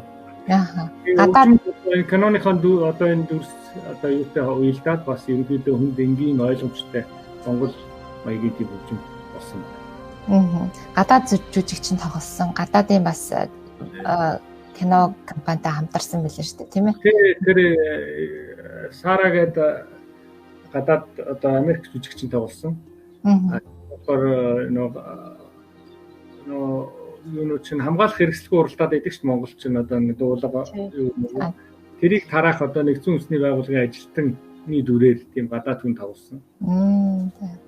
Америкийн бас жүжигчин тоглосон тийм гэх. За таны нэг тий ста сайхан уран бүтээл болж. Таны одоо ингээ бүтээлүүдийг чинь сонсоод үзээд иж хахад маш их юм Монголын үнэртх юм аа гэд шар ус босоод монгол хүмүүс сонсохоор ингээд маш их юм мэдрэмж өгдөг. Тэгээ таны бусдаас ер нь ялгарах онцлог ер нь юу байдаг вэ? Одоо та өөрийгөө хөгжмийн тохиолдлын хувьд бусдаас онцлог зүйлээ хэлээч. Яг нь ер нь хөгжим маань бол их тийм Монгол байгаасаа гэж бол хүсдэг. Яг одоо бид нар нэгэнт өрний ихийг дуурайгаад бол амжилтанд бас хүрэхгүй. Өрнийхэн чи өөрсдөөсөө бас уйд чадгаа шүү дээ. Бас ерөнхийдөө хөгжмийн урлаг, сонгодог урлаг бас хурал төрдөө гэж яриад байна. Тэгэхээр энэ зүүн бол этник зүүн болно гэдэг бас тэр нь харагдаад байна. Этник хөгжим их газар авч байна. Этник одоо энэ үндэсний одоо тэр ховор хөгжмийн зэмсгүүд дээр гадныхыг сонирхож байна. Тэр дууралтыг ер нь бол хөгжмийн одоо энэ саунд үйлдвэрлэгч компаниуд тийм шинэ саунд бий болох дуурах тал дээр бас хэрэг агуул хийж байна. За тэгээд этник хөгжим их дэлхийд газар одоо авч байгаагийн шинж бол манай хүү хамтлаг байна тийм ээ. Яг одоо яг бидний ярьжсэн. Гэтэ энэ бол яг entertainment тал руугаа илүү тийм дуунууд энгийн дуунуудыг сайхан одоо Монгол маягаараа зохиож найруулаад тэгээд ингэж талаар амжилттай яваа. Миний зорилго бол одоо яг мэргэжлийн хөгжим тийм ээ. Яг бас ийм байдлаар яваасаа гэж хүсдэг. Тэгэхээр entertainment бол харьцангуй одоо олон үзэгчтэй, олон сонсогчтой, хүнд амархан хүрдэг. Мэргэжлийн хөгжим гэдэг бол бас харьцангуй хэцүү. Тэгээ он цагийг туулж яж бас хүн ойлгодог байх жишээний. Одоо нөгөө баахыг 100 жилийн дараа л ойлгосон, битховныг 50 жилийн дараа ойлгосон гэдэг шиг. Ер нь бол мэргэжлийн хөгжим гэдэг чинь тэр дороо бас хүнд наалтчдаг. Одоо сая өнөөдрийн сонсож байгаа хөгжмүүд бол дандаа энгийн юмнуудээс байна л да. Миний одоо нөгөө бүтээлүүдээс одоо YouTube байгаа тэр хэлгээр бичигдсэн бичлэгүүд бол одоо явж байна тийм. Тэгээд за дуу бол мэдээ дуу бол хамгийн энгийн хүний одоо хоолойд их ойрхон байх хэрэгтэй. Яг мэргэжлийн тэр шиг баримжаагаар бичсэн бүтээлүүд бол бас сонсогчдоос хол байдаг учраас бас урт замыг туулдаг. Тэгээд яг бид нар одоо сайлуулах энгийнээс нь эхлээл одоо манай үзэгчид сонсогчд маань тэр нөгөө том оркестраар бичигдсэн тэр тоглож байгаа тэр аянуудыг шууд ойлгох хэмжээний болох тэгж хөгжих хэрэгтэй л дээ. Ер нь бол соёл урлагийн салбараа бид нар чинь нэг хэсэг хайцсан байгаа учраас тэрийг ингээд шууд сонсоод хүлээж авах гадны энэ нөгөө бэлэн зэрэгтэл биш байгаа байхгүй юу? Тэгэхээр бид нар бас хүчтэй байна. Сонсоод тийм ээ гоё аюудыг нь мэдрээл бас ингээд хэмжээндээ бас явцгааж байгаа. Тэгэхээр таныг би бол уран бүтээлээ ингээд улам сайхан хийгээсэй гэж хүсэж байна. Яг гэвэл бид нар бас таны хэмжээний одоо бүтээлүүдийг нэг сонсоод ойлгодог хэмжээний болох санаатай л ингээд явж байгаа. Тэгэхээр нэг бас нэг ийм асуулт байгаа юм л да. Яг энэтэй холбоотой л гарч ирж байна. Ер нь энэ одоо нөгөө хөгжмийн урлагийн ирээдүйн талаар одоо та ер нь юу бодож авдаг вэ? Монголын үү тийм ээ? Монголын ирээдүй. Одоо ер нь бол ирээдүй харагдаж байна. Яг гэвэл дэлхийн ерөнхийдөө ингээ глобалчлагдчихлаа. Тэгээд үндэсний манайд үнэхэрийн одоо сайхан үндэсний одоо тэр өв соёл давтагдчихгүй тийм одоо урлаг бол байна. За одоо тухайлбал уртын дуу гэж байна тийм ээ. Хөөмий гэж байна. За тэгэл тэр хөгжмийн зэвсгүүд байна тийм ээ. Цуур, морин хуур, ширэн цавтай икэл хуур. За тэгэл энэ эвэр бүрээ одоо өөр төмөр хуур эдгээр чинь бүгдийг нь дэлхийд одоо таниулж инновац болох хэрэгтэй байна. Тэгэхээр манай бол одоо дөнгөж юуныхээ таних уран дээрээ л байна. Хүү бол одоо яг entertainment талаас нь шангийн татлаа. Тэгэхээр одоо мэрэгжлийн хөгжим талаас бас ингээд танигдаад явах. Манай одоо ч Монгол хөгжмийн зохиолчийн хийсэн дөөр дэлхийд тоглогдох. За тэр дөөрийн айрыг нь одоо том уралдаанд дуулах. Одоо том Монголын хөгжмийн одоо симфони бүтээлийг дэлхийн том нэртэй найрлагч хөгжимдөг сонгож урын сандаа оруулах гэх мэт ийм том юунууд асуудал байгаа байхгүй бидний хувьд. Тэгэхээр одоо энэ бол одоо их бүрэн нээлттэй манайх бол ялангуяа энэ хөгжмийнхөө минь өөрмөц өөрийн үндэсний өв соёлтойгоо холбож чадвал дэлхийн одоо сонрыг бол одоо бас дэлгийлэх юм боломж байна гэж бол уран бүтээлчийн хувьд бол тэгж хардаг. Тэгэхээр тийм байх шүү тийм ээ. За дараагийн асуулт нь би таны юуг уншиж байхад энэ Хархуу гэд киноны хөгжим түрүү жилийн 2020 оны 8 сард бүгд найрамдах хятадаар дуулсан энэ наадмаас киноны хөгжим төрлөөрөө энэ тэргүүн байр эзэлсэн байна. Тэгээд та энэ талаараа товч дэлгэрэнгүй ярьж өгнө. Наад чинь бол өөр Монгол найруулагч найруулсан кино. Тэгээ надаар яг нөгөө энэ Чингисийн хөгтөр киног үзсэн юм байна л да. Тэгээд бас нөгөө адилхан тийм морины тухай кино юм. Хархуу гэдэг нь одоо хар морины тухай байхгүй юу? Манайд бол хүний нэр шиг сонсогдоод байгаа хархуу гэхээр өөр Монголда бол чинь яг хар морио хэлж. Ер нь бол киноны агуулга нь ерөөс яг хөрөн морь найруулал. Хөрөн морь одоо ингээд зарагдсан морь нь өрөндөө одоо тэр хар унгаа зарчиж байгаа байхгүй юу? Одоо багтан тэгсэн нөгөөх нь зарагж явж байгаад явсаар угаад бүр гадаад далайг гатлаад буцаад нөгөө эзэндээ дахиад ирж байгаа. Тэгээд эзэн мөр хоёр одоо уулзаад тэгээ нулимс өмсгөж байгаа тухай ингэ кино ингээд дуусч байгаа. Тэгээд үзэхэд бол их сайхан тэгээд өөр Монгол найруулагч үеийн шиг залуу бол бас чадвартай сайхан найруулагч. Тэгээд хэдийн кино чинь ерөнхийдөө хөрөнгө мөнгө төсөв сайтай учраас тэр олон газар зураг авалт нь хийгдсэн. Тэгээд тэр Хархуугийн сурах гэж тэр морио сурах гэж бас 10 жилийг зарцууллаа гэж ярьж байна. Тийм.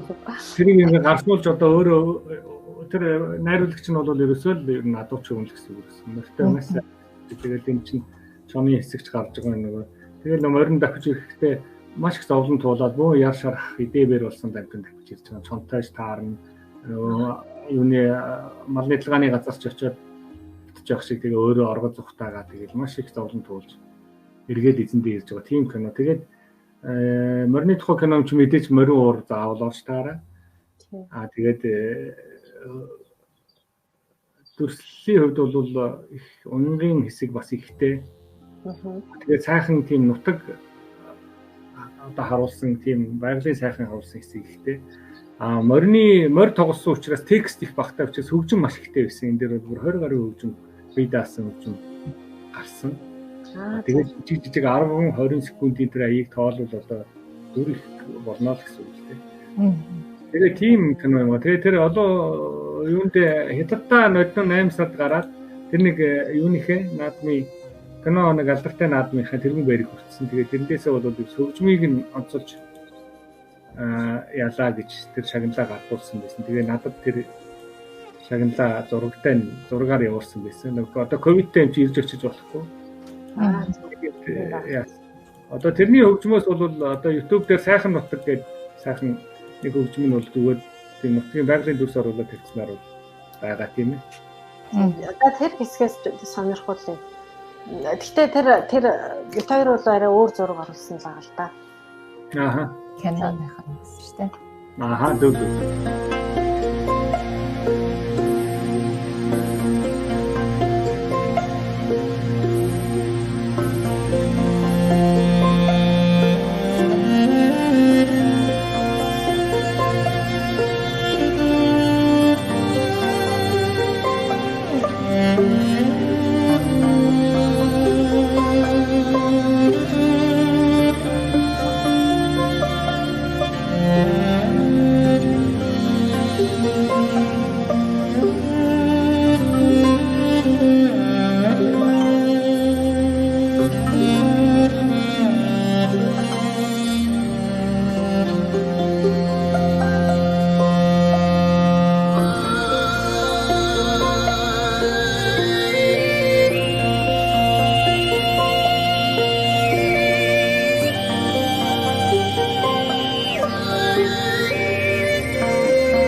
Нутгаа санаа сайхан байлаа.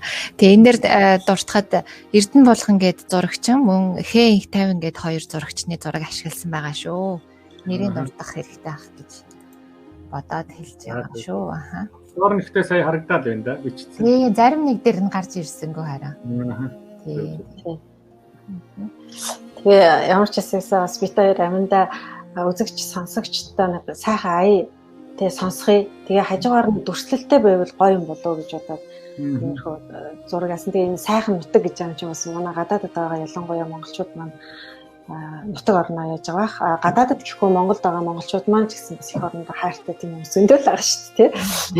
Тэгээ бас монголчуудын нүдээр сонгож байна аянуудаа. Тийм болов. Тэрнээ санах тийм юмнууд айзууд байна. Аха, харин тийм байж магадгүй.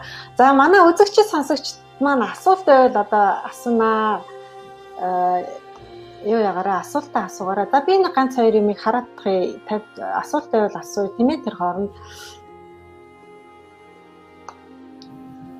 За гамбар ах тэр дууг нь дуулмаар байна гинэ. Энэ ямар дуу хэлсэн бэлээ? Тийм байна. Танаар дуу дуулах гэдэг юм байна штэ. Та нэг сайхан дуу дуулах юм уу? Яа. Би ч дууссан биш. Аяа цогцоо та яаж дуулдгийг. Яг ер нь тэгээд өөртөө аялна шүү дээ өөрийнхөө хэмжээ. Өөртөө аялдсан бол та нэг өөртөө аялаад нэг дуу дуулчих юм биш үү? Энэ хүн ингээд тавьсан байна дуулуулмаар байна.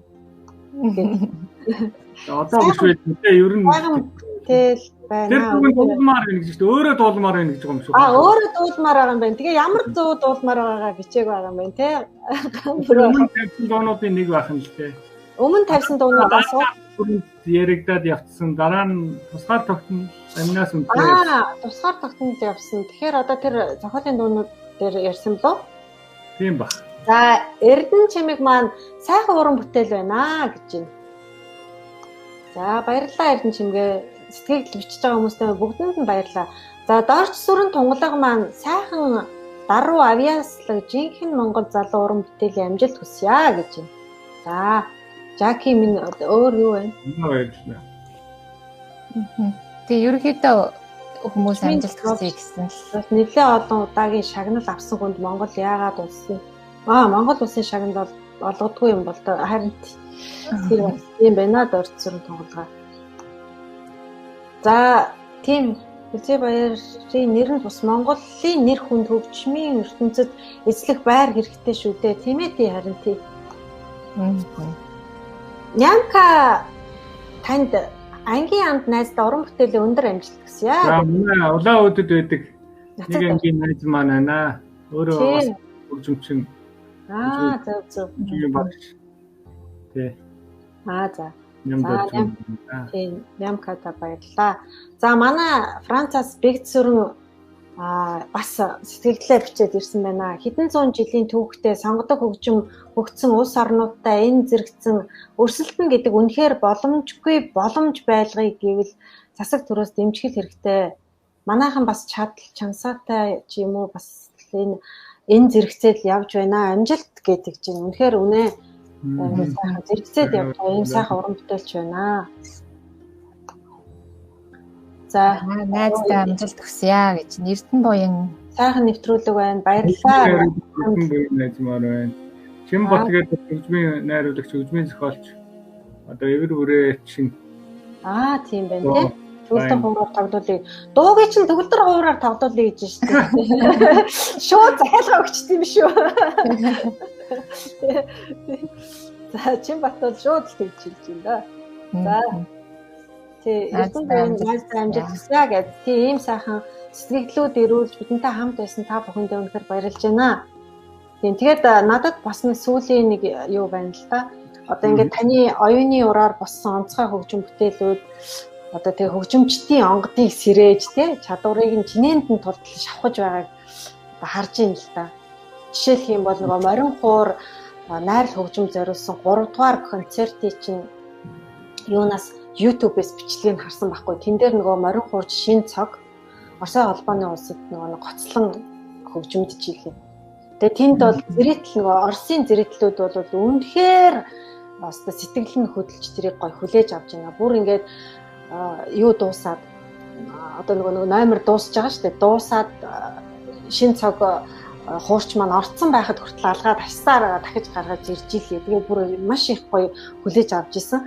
Тэгэхээр тэрний хэсгээс бас сонсгоё гэж бодож байна. Яг тэр үед надад бол их гоё сэтгэл төрсөн. Гэхдээ бүтэн биш болохоор манайханд бас ямар сэтгэл төрхийг мэдгүй байна. Гэхдээ би сүүлийн найрал хөгжмийн энэ мориор ер нь энэ концерт гэдэг чинь хамгийн багадаа 10 минут тэгэл 20-30 минут хүртэл урт байх.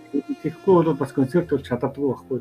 Яг бол гоцл хөгжмийн хамгийн том төрөл гоцл хөгжмөөр тоглох. Тэгэхээр тэр өөрийнх нь хэлбэр зохиолын хэлбэр бүтцээс ахгуулаад тэр хөгжимчний тоглох бүх боломж болцоо харуулдаг. Учираа тэр концерт угаасаа өөрөө гоцл хөгжмөөр тоглох симфони гэж ойлгох хэрэгтэй. Найрал хөгжмийн хамгийн том төрлийг симфони гэдэг шиг. Тэгэхээр тэр бол бүтээр тавих юм бол одоо сонсогчдод бүр хүндэл яачих бах. Ер нь бол морин уурын бол би 5 концерт өчөөд байгаа. За. Тэгэхээр шин цог 1-р тоглосон, за 3-р мөн тоглосон, 2-р концертыг бол жигжиг дөрж тоглосон, 5-р концертыг амар үеэр тоглосон. За 4-р концерт тоглогдоогүй одоо бас бэлэн байж байгаа. Тэгээ ийм учиртай. Тэгэхээр морин 3-р концерт бол яг би өмнө нь нөгөө 1-2-р концертыг бичсэн. 2-р концерт бол бүр 3 сонгодог хэлбэртэй 3 ангитай гэдэг учраас 3-р концертээ бүр нэг энгийн бичиж гэж бас зорьсон. Аялгаугийн сайхан энгийн аялгаутай.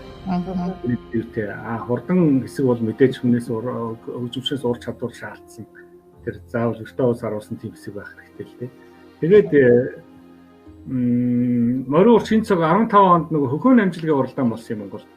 Яг морин уртын донд одоо морин урыг дэлгэрүүлэх UBS телевизээс зохион байгуулад тэгээд тэнд ч одоо мэрэгжлийн болон мэрэгжлийн бус маш олон морин урт орсон. Тэр дундаас сүүлийн шатанд шинэ цаг маань шалгаж үлдчихэд тэгээд шинэ бүтээл сайн гэсэн тийм одоо юу яригадаад байна гэх. Тэгээ надад 14 хоногийн хугацаа өгөөд та нэг морин урын шинэ зохиол бичиж өгөөч гэдэг. Тэгээд энэ ингийн ийм угаасаа байсныг гэсэн чи унаач юм болж гоё. Тэгээд тэр хэсэгтээ хурдан хэсэг нэмээ тэгээд унталт нь одоо тэр сайхан элтэнаг ардын дуу орно.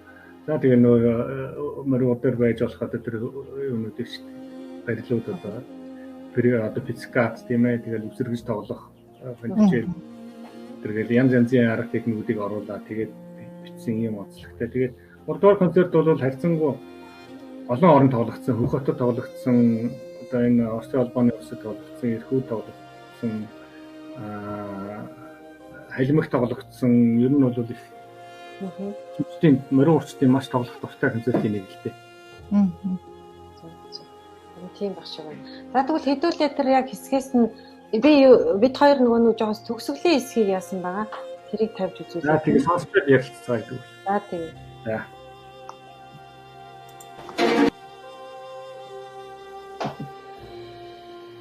За та тавих гэж байна уу? За тав.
сайхан уран бүтээл тий болсон байна л да. Тэгээд яг нөгөө эрхүү тоглогдсон хувилбар нь байна. за.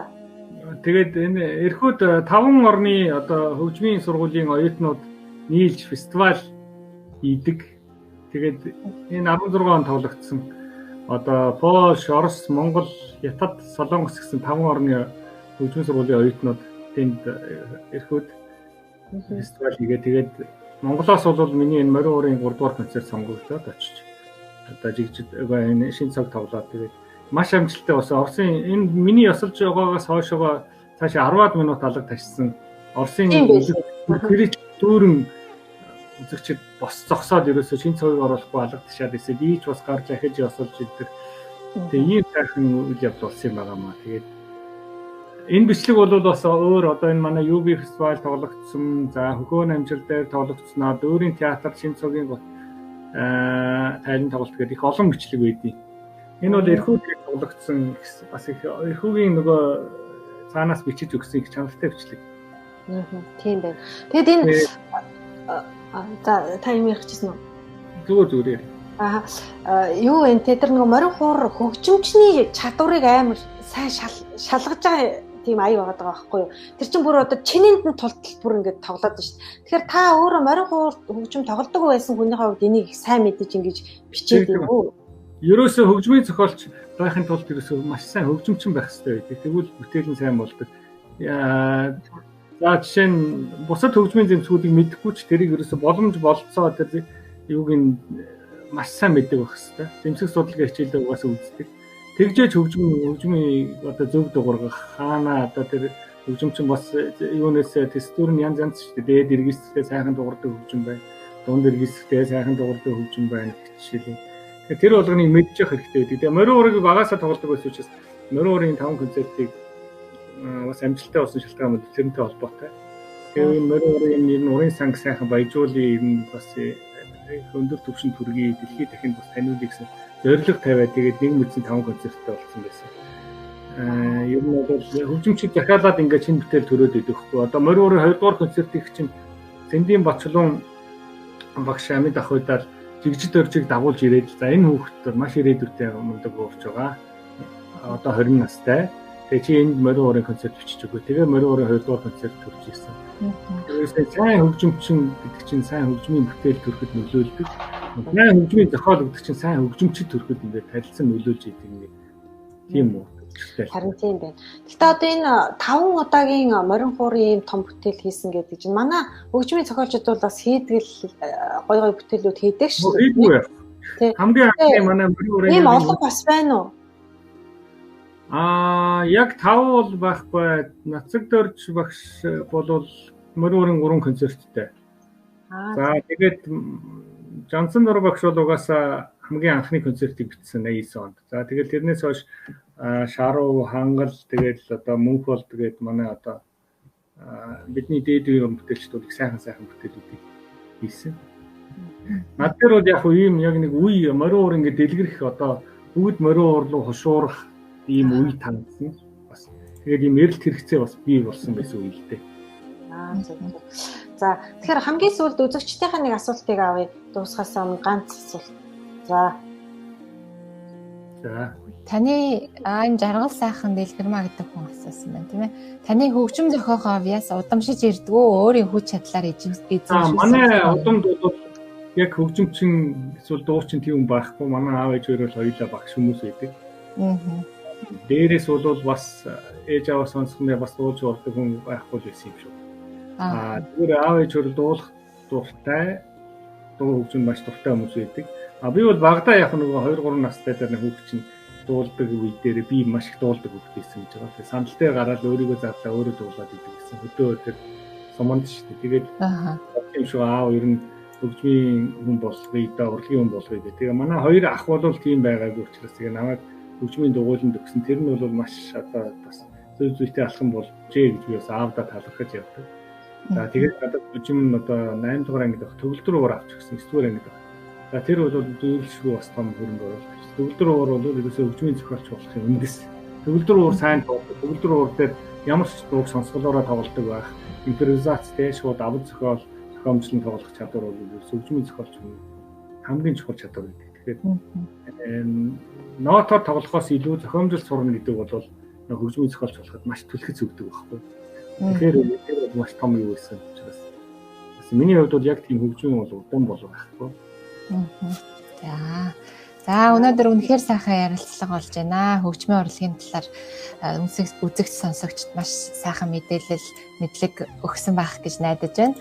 Тэгээд Монголын арьсан Монгол ярилцлага маань язгуурын өв соёол их хэл түгээн нийлгэрүүлэх тийм зорилготой байдаг. Та энэ зорилгын маань хүрээнд гадаад сууж байгаа, Монгол сууж байгаа монголчуудаа өөрийн уриалгаа хэлнэ үү хэмээн хүсэж байна. За бас сайхан нэвтрүүлэгт орлоо.